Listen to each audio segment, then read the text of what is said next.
Nepal karate महासङ्घको तत्त्वावधानमा Nepal छुट्याउने karate सङ्घको वार्षिक कार्यक्रम अन्तर्गत शाखा डोजो नक्सालको 22औं वार्षिक उत्सवको अवसरमा आयोजित 7औं सगरमाथा अन्तर्राष्ट्रिय कराते प्रतियोगिता सम्पन्न भएको छ। अब लागौँ प्रतियोगिताको उद्घाटन सत्रतिर। सर्वप्रथम एक भव्य समारोहका बीच कार्यक्रमका प्रमुख अतिथि पूर्व वाणिज्य तथा आपूर्ति मन्त्री एवं नेकपा माओवादीका केन्द्रीय सदस्य गणेशमान पुनले प्रतियोगिताको उद्घाटन गर्नुभएको थियो।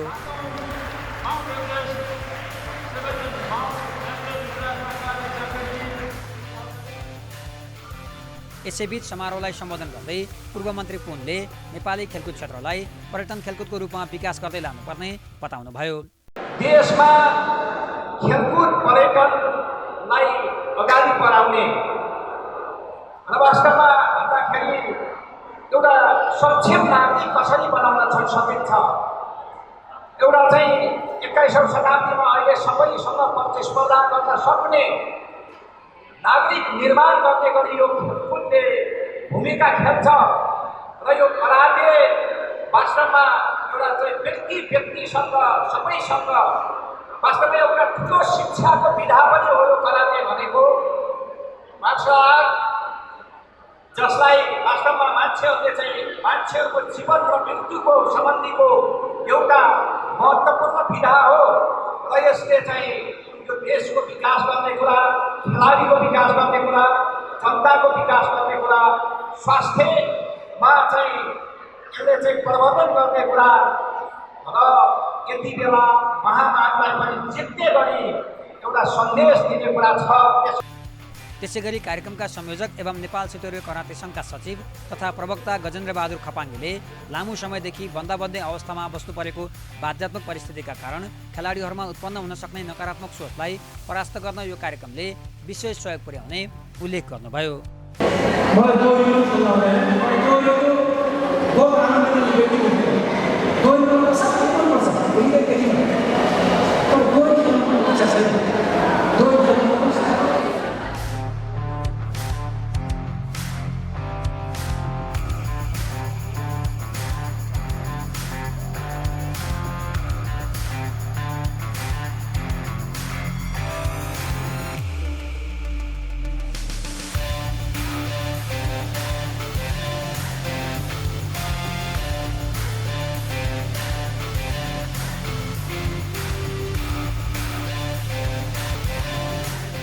अब लागौँ प्रतियोगितातर्फ, जस अन्तर्गत पुरुषतर्फको 35 किलो तौल समूहमा सन्देश तामाङ प्रथम स्थान प्राप्त गर्न सफल भए।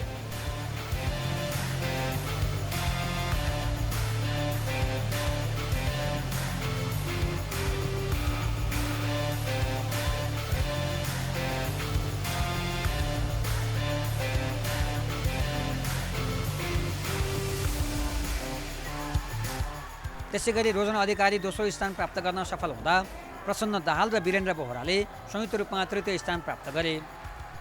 त्यसैगरी पुरुषतर्फकै 40 किलो तौल समूहमा भारतका प्रत्युष सिंह प्रथम स्थान प्राप्त गर्न सफल भए भने कुशबिन आले दोस्रो स्थान प्राप्त गर्न सफल भए।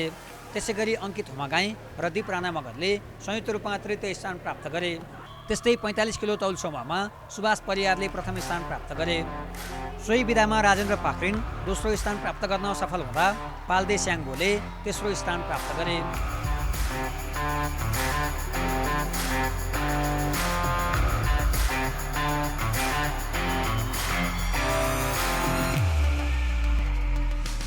त्यसैगरी पुरुषतर्फकै 50 किलो तौल समूहमा विवेन्द्र तामाङ प्रथम स्थान प्राप्त गर्न सफल भए। त्यसैगरी धनबहादुर सुनार दोस्रो स्थान प्राप्त गर्न सफल भन्दा सुदीप बलामी र सागर तामाङले संयुक्त रूपमा तृतीय स्थान प्राप्त गरे।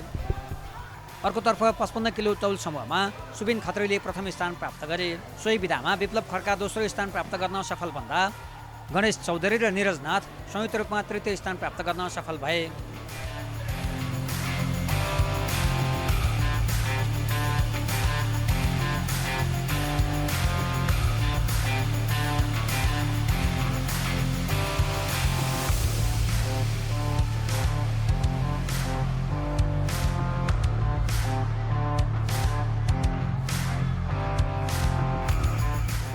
त्यस्तै पुरुषतर्फकै 60 किलो तौल समूहमा भारतका सत्यनारायण मौर्य प्रथम स्थान प्राप्त गर्न सफल भए। सोही विधामा जुन कुमार थामी दोस्रो स्थान प्राप्त गर्न सफल भन्दा किरण चन्द बेलौरी र प्रकाश तिरुवा संयुक्त रूपमा तृतीय स्थान प्राप्त गर्न सफल भए। त्यसै गरी 67 किलो तौल समूहमा सन्देश बास्कोटाले प्रथम स्थान प्राप्त गरे। सोही विधामा निमा शेर्पा दोस्रो स्थान प्राप्त गर्न सफल भन्दा पारसमणि भण्डारी र अङ्कित यादव संयुक्त रूपमा तृतीय स्थान प्राप्त गर्न सफल भए।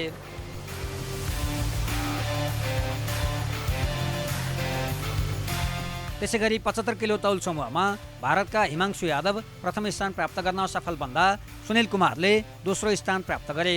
सोही विधामा शरद प्रसाद धिताल र प्रभात भण्डारी संयुक्त रूपमा तृतीय स्थान प्राप्त गर्न सफल भए। त्यसै गरी पुरुषतर्फकै 84 किलो तौल समूहमा अजय मोक्तान प्रथम स्थान प्राप्त गर्न सफल भए। सोही विधामा सोनम बलामी दोस्रो स्थान प्राप्त गर्न सफल भन्दा कैलाश जोशीले तृतीय स्थान प्राप्त गरे। त्यसै गरी पुरुषतर्फको एकल काँतामा प्रेम कुमार चन्द प्रथम स्थान प्राप्त गर्न सफल बने। सोही विधामा भारतका अर्पित सिंह द्वितीय स्थान प्राप्त गर्न सफल भन्दा दिपेश तामाङले तृतीय स्थान प्राप्त गरे।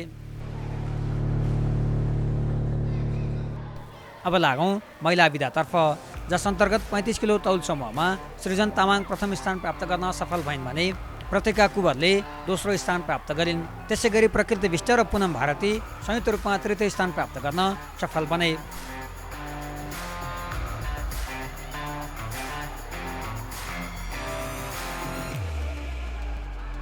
सोही विधाको 40 किलो तौल समूहमा सरिता तामाङ प्रथम स्थान प्राप्त गर्न सफल भइन्। त्यसै गरी अञ्जली राणाले दोस्रो स्थान प्राप्त गर्दा सदीक्षा ठगुन्ना र रेणु जोशीले संयुक्त रूपमा तेस्रो स्थान प्राप्त गरे। त्यसै गरी 45 किलो तौल समूहमा सिरुसा भोजु प्रथम स्थान प्राप्त गर्न सफल भइन्। त्यसै गरी ईशा वाइबाले दोस्रो स्थान प्राप्त गर्दा शुभेक्षा आले मगर र ममता शाह संयुक्त रूपमा तृतीय स्थान प्राप्त गर्न सफल बने।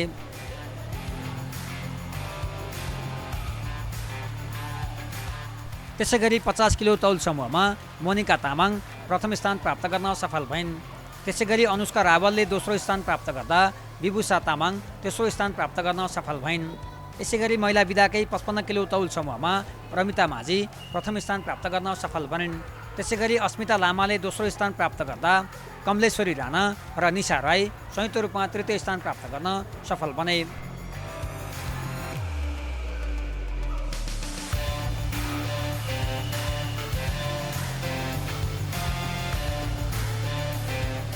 अब लागौँ 61 किलो तौल समूहतर्फ, जसमा कोपिला लिम्बू प्रथम स्थान प्राप्त गर्न सफल बनिन्। त्यसै गरी दिलासा श्रेष्ठ दोस्रो स्थान प्राप्त गर्दा छिरिङ डोल्मा शेर्पाले तृतीय स्थान प्राप्त गरिन्। त्यसै गरी महिला विधाकै 67 किलो तौल समूहमा कला लिम्बू प्रथम स्थान प्राप्त गर्न सफल बनिन्।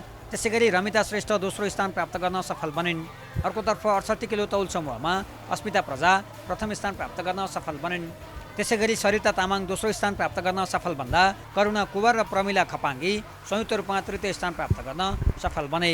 त्यसै गरी महिला एकल काँतातर्फ खुशबु जयसवाल प्रथम स्थान प्राप्त गर्न सफल बनिन्। त्यसै गरी कृतिका थापा सोही विधामा दोस्रो स्थान प्राप्त गर्न सफल भन्दा रश्मिता श्रेष्ठ र शुभेक्षा आले मगर संयुक्त रूपमा तृतीय स्थान प्राप्त गर्न सफल बने। अन्ततः समग्रमा प्रतियोगितामा नेपालको विष्णुदेवी डोजो टिम च्याम्पियन बन्यो। त्यसै गरी भारतको टिम दोस्रो स्थानमा रह्यो। अर्कोतर्फ बेलौरी नगरपालिका कञ्चनपुर फेयर प्ले टिम र लालझाडी गाउँपालिका कञ्चनपुर अनुशासित टिम घोषित भए। प्रतियोगितामा पुरुषतर्फ भारतका प्रत्युष सिंह र महिलातर्फ नक्साल डोजो नेपालकी रश्मिता श्रेष्ठ उत्कृष्ट खेलाडीमा पर्न सफल भए भने नेपालकी दिलासा श्रेष्ठ उदयमान खेलाडी बन्न सफल भइन्।